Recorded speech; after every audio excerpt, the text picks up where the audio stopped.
ఊహల గుసగుసలాడే కళ్యాణ వైభోగమే లాంటి సినిమాలతో ఒక లవర్ బాయ్ గా హిట్ కొట్టి తన క్యూట్ లుక్స్ తో అందరినీ ఇంప్రెస్ చేసే నాగశౌర్యతో ఇంటర్వ్యూ. ప్రతి సినిమా లవ్ స్టోరీ ఉంటుందండి. నాకు తెలిసినందులో లవ్ స్టోరీ లేకుండా సినిమా ప్రపంచమే లేదు. నాకు రాశికన్నత ఉందని చెప్పారు, కాదని చెప్పాను. దాని మళ్ళీ ఒక సంవత్సరం రాశికన్న అడిగారు, కాదని చెప్పాను. 99% లవ్ స్టోరీ. లైక్ మరో చరిత్ర, గీతాంజలి, ఏమై చేసావే. ఇండియా గ్లిస్ వ్యూవర్స్ అందరికీ నమస్కారం అండి. అండ్ సినిమా కంప్లీట్ అయిపోయింది, సెన్సార్ కూడా కంప్లీట్ అయిపోయింది. మంచి పాజిటివ్ రిపోర్ట్ బయటకు వచ్చాం. అండ్ ఐ థింక్ ఫస్ట్ ప్రేక్షకులు అందరూ చూసి చాలా బాగుందని చెప్పారు. June 24th మేము ముందుకు రాబోతున్నాం మీ మనసులన్నీ దోచుకోవడానికి. So be careful guys and definitely we gonna rock your heart. That's it. ఒక మనసు అంటే ఒక లవ్ స్టోరీ. మరి ఇప్పటి వరకు వచ్చిన లవ్ స్టోరీస్ కంటే ఇది ఎంత డిఫరెంట్ గా ఉంటుంది? ప్రతి సినిమా లవ్ స్టోరీ ఉంటుందండి. నాకు తెలిసినందులో లవ్ స్టోరీ లేకుండా సినిమా ప్రపంచమే లేదు. అది తెలుగు, ఇంగ్లీష్, మలయాళం ఏది వేసినా. సో ఐ థింక్ మనం ఎంచుకునే లవ్ సినిమాలో 90% ఉండాలా, 10% ఉండాలా, 50% ఉండాలా అనే దాన్ని బట్టి తప్ప ప్రపంచంలో లవ్ స్టోరీ లేకుండా లేదు. And this is like 99% love story. Like మరో చరిత్ర, గీతాంజలి, ఏమై చేసావే నాకు గుర్తున్నాయండి ఈ మాత్రమే. బికాస్ నిన్నే ప్లాట్తో నాకు బాగా ఇష్టం. Because it's not a love story, 50 love story, 50 family story. It's a beautiful movie. So ఈ మూవీ మాత్రం 99 love story, 99%. And I think మరో చరిత్ర, గీతాంజలి ఎలా అయితే మనసులు దోచుకాయో, సో ఈ సినిమా కూడా అలాగే మీ అందరి మనసులు దోచుకుంటాయండి. ఒక మనసు సినిమాతో మీరు ఏం చెప్పాలనుకుంటున్నారు? ఒక మనసుతో మేము ఏం చెప్పడానికి ట్రై చేయట్లేదండి. కాకపోతే ఏంటంటే సినిమా చూసిన తర్వాత డెఫినెట్లీ మనకి ఇష్టం వాళ్ళకి ఫోన్ చేస్తామండి. సో దాని మించి ఇంకేం కావాలి? ఓకే, ఒక మనసు స్టోరీ ఏంటి? బాడిగారని మీరు ఒక మనసు కథ నాకు ఒక నోట వేస్తే నేను చెప్పేస్తాను. కెమెరా ఆఫ్ చేసి నోట వేస్తే మీకు చెప్పేస్తాను. లేదండి, it's all about love. That's it. Prema and నాన్న, అమ్మ, ఫ్రెండ్స్ అందరికి సంబంధించిన మూవీ అండి ఇది. That's it. ఫ్యూచర్ బాగుండాలి అంటే ఈ సినిమా చూడాలి.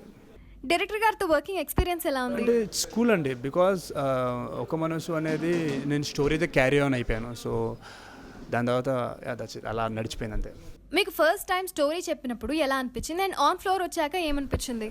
కథ చెప్పినప్పుడు బాగుంది అనిపించింది, చాలా బాగుంది, చేయాలనిపించింది. దాని తర్వాత రామరెడ్డి గారు కెమెరామ్యాన్ అని తెలిసిన. బికాజ్ రామరెడ్డి గారు అనే వ్యక్తి నాకు ఊహలు గుర్తొస్తున్నాడు ఫస్ట్ కెమెరామ్యాన్ అనమాట నేను ఆడిషన్స్లో ఉన్నప్పుడు. సో అప్పుడు ఆయనతో చేయలేకపోయాను. దాంతో ఇంకో సినిమా కూడా అనుకున్నా, చేయలేకపోయాను. లక్కీగా ఈ సినిమాకి వచ్చారు ఆయన. So finally we did it అండి. రామరెడ్డి గారు జస్ట్ రాక్ ద షో అంతే. ఆయన వల్ల సినిమా చాలా బాగా వచ్చిందండి. ఓకే, హీరోయిన్ నిహారిక గురించి చెప్పండి. Niharika she is one of the finest actress అండి నిజం చెప్పాలంటే. అండ్ నాకు తెలిసినంత వరకు తెలుగు ఇండస్ట్రీలో తనకంటూ ఒక చోటు ఏర్పడించుకుని ఉంటుంది నాకు తెలిసి. డెఫినెట్లీ అప్కమింగ్ ఇంకో 2-3 ఇయర్స్లో డెఫినెట్లీ తనకంటూ ఒక పెద్ద స్థాయినే ఏర్పాటు చేసుకుంటుంది డెఫినెట్గా. ఒక మనసు cinema music director Sunil Kashyap గురించి. సునీల్ కశ్యప్ అండి, ఆయన గురించి ఎంత చెప్పినది ఒక అండి. సినిమా నేను, నిహారిక, కెమెరామెన్, డైరెక్టర్ ఎంత బాగా చేసినా 99% మాత్రమే కంప్లీట్ చేసామండి. 100% కంప్లీట్ కావాలంటే సునీల్ కశ్యప్ గారు ఆర్ఆర్ అండ్ మ్యూజిక్ కావాల్సిందే. ఆయన లేకపోతే 100% కంప్లీట్ అవ్వదు. సో నాకు తెలిసి ఆయన కెరీర్లో అండ్ మా కెరీర్లో ఎప్పటికి ఉండిపోయే పాటలు ఒక మనసు.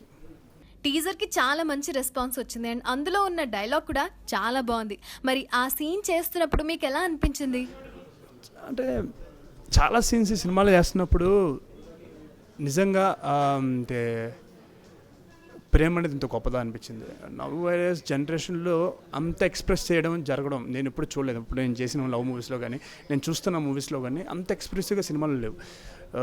సో నేను ఫస్ట్ ఆ సీన్ చేస్తున్నప్పుడు నాకు మరో చరిత్ర గుర్తొచ్చింది. అంత ఎక్స్ప్రెసివ్ చేసే సినిమాలు మరో చరిత్ర, గీతాంజలి. సో ఐ థింక్ నాకు మళ్ళీ ఆ పాత సినిమా గుర్తు చేసినాయి ఆ సీన్ చేస్తున్నప్పుడు. ఈ సినిమా చేస్తున్నప్పుడు ఇది ఏ రేంజ్ హిట్ అవుతుందని మీరు ఎక్స్పెక్ట్ చేశారు? నేను ఎప్పుడు సినిమాల గురించి ఎక్స్పెక్టేషన్స్ పెంచుకోండి. అది ఎందుకో నాకు తెలీదు. సినిమా హిట్ అయినా ఫ్లాప్ అయినా నేను ఇంకో సినిమా చేయాల్సిందే. So it's like a circle. So that's it. ఈ సినిమా ప్రొడ్యూసర్ మద్రా శ్రీధర్ గారి గురించి చెప్పండి. ముఖ్యంగా ఈ సినిమా ఫస్ట్ ఒప్పుకోవడానికి కారణం నేను TV9 పీపుల్ అండి. Is one of the biggest TVs in South India. So వాళ్ళు చేస్తున్నారు అనగానే I said yes to them. దాని తర్వాత మధుర శ్రీధర్ గారు కూడా ఇన్వాల్వ్ అయి ఉన్నారు. దాని తర్వాత US వాళ్ళు కూడా ఉన్నారని తెలిసింది. Pretty cool and working with TV9 people, big people. So I'm glad to work with them. Success ఫెయిల్యూర్స్ని ఎలా హ్యాండిల్ చేస్తారు మీరు? ఒకేలా చూస్తానండి. కాకపోతే ఏంటంటే సక్సెస్ ఉన్నప్పుడేమో రోడ్డు మీద వెళ్తే కొంచెం గుర్తుపడతారు, లేనప్పుడేమో కూడా ఎక్కువ మంది గుర్తుపట్టి మొన్న సినిమా ఫ్లాప్ అయిందిరా అంటారు. దాని నుంచి డిఫరెన్స్ అయితే నాకేం ఉండదండి. సో నాకు అలవాటు చిన్నప్పటి నుంచి. మీకు హీరోయిన్స్తో లింకప్ రూమర్స్ గురించి మీకు ఏమనిపిస్తుంది? అది క్వైట్ కామన్ కదండి. ఇప్పుడు బేసిక్లీ మా గురించి రాయడానికి చెప్పండి. ఇప్పుడు నాకు రాశికన్నా ఉందని చెప్పారు, కాదని చెప్పాను. దాని తర్వాత మళ్ళీ ఒక సంవత్సరం రాశికన్నా అడిగారు, కాదని చెప్పాను. దాని తర్వాత రెజినా అన్నారు సడన్గా, ఆల్ ఆఫ్ సడన్. నేను తనతో మూవీ కూడా చేయలేదు, కాదని చెప్పాను, అయినా రాశారు. దాని తర్వాత సోనారిక అన్నారు, నాకు అర్థం కాలేదు. ఓహో మేబీ హీరోయిన్తో చేసే ప్రతి ఒక్కరిది ఇలా రాస్తారు అనుకుంటా అని చెప్పి వదిలేశాను. దాని తర్వాత ఐఎమ్ గ్లాడ్, మంచి ఫ్రెండ్ అండి నాకు మాళవికతో రాయలేదు. సో అప్పుడు అనుకుంటున్నాను, నేను మాట్లాడే వాళ్ళ గురించి రాయరు, నేను మాట్లాడే వాళ్ళ గురించి రాస్తారు అని చెప్పి. సో అప్పటి నుంచి నేను వచ్చి అప్కమింగ్ హీరోయిన్స్ అందరితో నేను కొంచెమైనా మాట్లాడడానికి ట్రై చేస్తాను. What you want me to say అంటే, నాకు అనుష్క అంటే చాలా ఇష్టం అని చెప్పి, ఈ రోజు అనుష్క గురించి రాయలేదు. చెప్పిన వాళ్ళ గురించి రాయరు, చెప్పిన వాళ్ళ గురించి రాస్తారు. ఫైనల్గా ఒక మనసు సినిమా గురించి ఏం చెప్తారు? Oka Manasu we gonna steal your heart and definitely మంచి మూవీతో వచ్చామండి.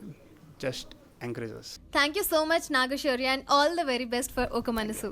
మా సినిమాలో లవ్ ఎలాగంటే పేరెంట్స్ పిల్లలు చూడరా అది లవ్ అంటే, నువ్వు తిరుగుతున్నావే అది లవ్ కాదు, అది లవ్ అంటే అని చెప్తారు అనమాట. ఇది మెసేజ్ ఓరియంటెడ్ మూవీ తెస్తుంది కదా. కొత్త క్వశ్చన్ రైజ్ చేశారు శౌర్య, మరేంటి యాంకరింగ్ ఆపేసినట్టేనా? You are totally into movies now.